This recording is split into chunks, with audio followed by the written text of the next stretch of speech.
রমজান মানে শান্তি, রমজান মানে কাজ কামে আরাম, ইবাদত করা, শুধু আল্লাহর কাজ করা যায়। আসসালামু আলাইকুম ভাইয়া ও আপুরা, কাছের এবং দূরের, দেশ এবং দেশের বাইরে যে যেখান থেকে বসে আমার এই ভিডিওটা দেখছেন, আশা করি সবাই অনেক বেশি ভালো আছেন, সুস্থ আছেন, ইমানের সহিত আছেন। আমিও আলহামদুলিল্লাহ আল্লাহর রহমতে সবাইকে নিয়ে অনেক ভালো আছি। চলে আসলাম নতুন আরেকটা ছোট্ট ব্লগ নিয়ে, আশা করি সবার কাছে ভালো লাগবে। সকালবেলা ছাদ বাগানে গেছিলাম, দেখালাম যে পুঁই শাকের বীজগুলো আমি হয়েছে, এর আগেও একবার খেয়েছি, তো আবারও হয়েছে আলহামদুলিল্লাহ। এটা ছিল প্রথম রমজানের ভিডিও। আসলে তোমাদের ভাইয়া বা মুরগি আনছিল, আমি ওটা আর কাটতে পারি নাই, নর্মাল ফ্রিজেই রেখে দিয়েছিলাম ওই অবস্থায়। পরে সকালবেলায় বের করে নিয়েছি, এখন এটাকে কেটে নিচ্ছি। ভিডিওটা দেখতে দেখতে এই পর্যন্ত যারা চলে আসছেন, লাইক দিতে ভুলে গেছেন, লাইক দিয়ে ভিডিওটা কন্টিনিউ করবেন। আমার এই ছোট্ট ভিডিওটার কোনো অংশে যদি কারো একটু ভালো লেগে থাকে, আমার এই ছোট্ট চ্যানেলটা সাবস্ক্রাইব করে নোটিফিকেশন বেল আইকন বাজিয়ে দিবেন, যাতে আমি কোনো ভিডিও আপলোড দিলে সাথে সাথে নোটিফিকেশন পেয়ে যান এবং আপনি আপনার সুবিধা মতো ভিডিওটা দেখে নিতে পারেন। ফেসবুক থেকে যারা দেখছেন পেজটা ফলো দিবেন। অলরেডি এই কাজগুলো যারা করেছেন তাদেরকে অসংখ্য অসংখ্য ধন্যবাদ। ভাইয়া আপুরা, ফেসবুক, ইউটিউব যে যেখান থেকে দেখছেন, ভিডিওটা বেশি বেশি শেয়ার করার অনুরোধ রইল। আপনাদের একটা লাইক, একটা শেয়ার আমার জন্য অনেক কিছু। আপনাদের সুন্দর সুন্দর কমেন্ট পড়তে, কমেন্টে রিপ্লাই দিতে কিন্তু আমার কাছে খুবই ভালো লাগে। আমি একটা ভিডিও আপলোড দিয়ে বারবার চেক করি আমার কিউট কিউট ভাইয়া ও আপুরা কে কী মন্তব্য করলো। তো কথা বলতে বলতে আমি কিন্তু মুরগিটাকে কেটে নিচ্ছি, আপনারা দেখতে পারতেছেন। আমার মুরগি কাটতে বেশি সময় লাগে না, সেই তুলনায় মাছ কাটতে অনেক বেশি সময় লাগে। মাছ আনলে আমার বেশিরভাগ কাটা পড়ে না বললেই চলে, বাচ্চার ফুপি কেটে দেয়, আর মাংসটা আমি কাটি। মাংস আবার আপা কাটতে চায় না, তো আমি মাংসটাকে পিস পিস করে নিচ্ছি। এরপরে আমার প্রয়োজন অনুযায়ী ভাগ করে ফ্রিজে রেখে দিব, কারণ আস্ত মুরগি রাখতে গেলে দেখা যায় ফ্রিজে জায়গা কম লাগে। আবার যেহেতু রমজান মাস, সেহেতু কাজ করেও একটা পাওয়া যায় না, শান্তি পাওয়া যায় না, যে কাটাকুটির ঝামেলা যতটা কম করে আগে করে রাখা যায় ততই ভালো। সেই দিক থেকে আমি মাংসটাকে সবগুলোকেই একবারে কেটে নিচ্ছি।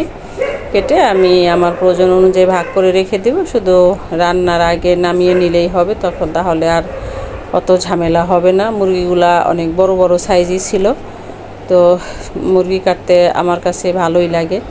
আপনাদের সাথে কথা বলতে বলতে কিন্তু আমি মুরগি কেটে নিচ্ছি।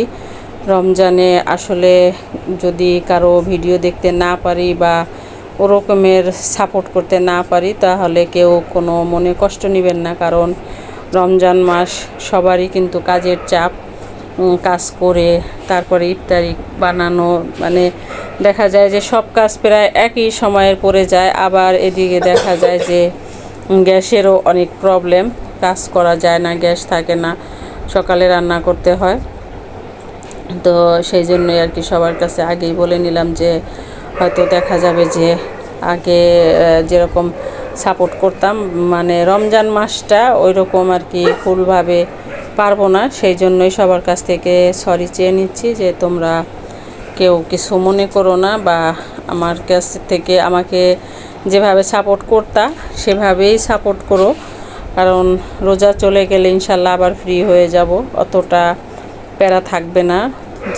যাই হোক, আসলে আমরা যারা রোজা রাখি, ঘর সংসার আছে, আবার বাচ্চাদের স্কুল কলেজ আছে, তারাই শুধু জানি যে কতটা হিমশিম খেতে হয় কাজ করে। তো আমি আপনাদের সাথে কথা বলতে বলতে 3টা মুরগি কেটে নিয়েছি। দেখুন কত সহজে আমার মুরগিগুলো কাটা হয়ে গেল।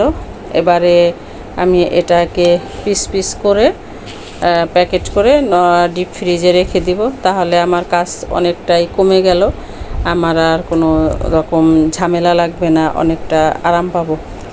কে কীভাবে কাজ করেন অবশ্যই কমেন্ট করে জানাতে ভুলবেন না। আমি যেভাবে কাজ করি, কাউকে কাজ শেখানো বা কাউকে কোনো কিছু শেখানো আমার কোনো মেন উদ্দেশ্য না। আমি যেভাবে কাজ করি ওই ভিডিওগুলাই আমি আপনাদের সাথে শেয়ার করি। রান্নার ভিডিও বলেন, ব্লগ ভিডিও বলেন, যেহেতু আমি ব্লগ দেই, ব্লগ ভিডিও বলেন, সব মিশেই আমার চ্যানেলটা। তো আমি আবার একটু বাহিরে বের হয়েছিলাম, পাশের বাসার বাড়িওয়ালা খালা আবার এগুলো ধুয়ে নিয়েছে। আমি আবার একটু ছোট্ট একটা ক্লিপ নিয়েছি। তো মামা আবার বলল যে এগুলো কি করতেছেন, বললাম যে ভিডিও করি। এত হাঁড়ি পাতিল সব ধুয়ে নিয়েছে, এগুলা রমজানের আগের ভিডিও। তো সে এগুলো সব ধোয়ার জন্য রেডি করে রাখছে। ভাই কথা হলো যে রমজানে এত পাতিল হাঁড়ি কি লাগে মানুষের, সেইটাই হলো মেন কথা। এখন বিকেলবেলা একটু ছাদ বাগানে গিয়েছিলাম। আমার অপরাজিতা গাছে এত পরিমাণ বীজ হয়েছে, একটা কথা আছে না, যে জিনিসটা খাওয়া যায় না সেটা কিন্তু অনেক হয়। তো সেই রকমটাই বাস্তবে প্রমাণ পেলাম। তো বীজগুলো দেখে আমি আবার একটা একটা করে সব নিয়ে আসছি তুলে। সবাইকে কাপড় তোলা বাদ দিয়ে আমি বীজগুলো তুলে নিয়ে আসছি। আমার ছেলেও হাতে করে দেখাচ্ছে। একটা অপরাজিতা এখন বসে বসে এই বীজগুলো প্রত্যেকটা আমি একটা একটা করে বেছে নিয়েছি। আপনাদেরকে দেখাচ্ছি যে কতগুলা বীজ হয়েছে এইটুকু নিয়ে আসলাম তুলে।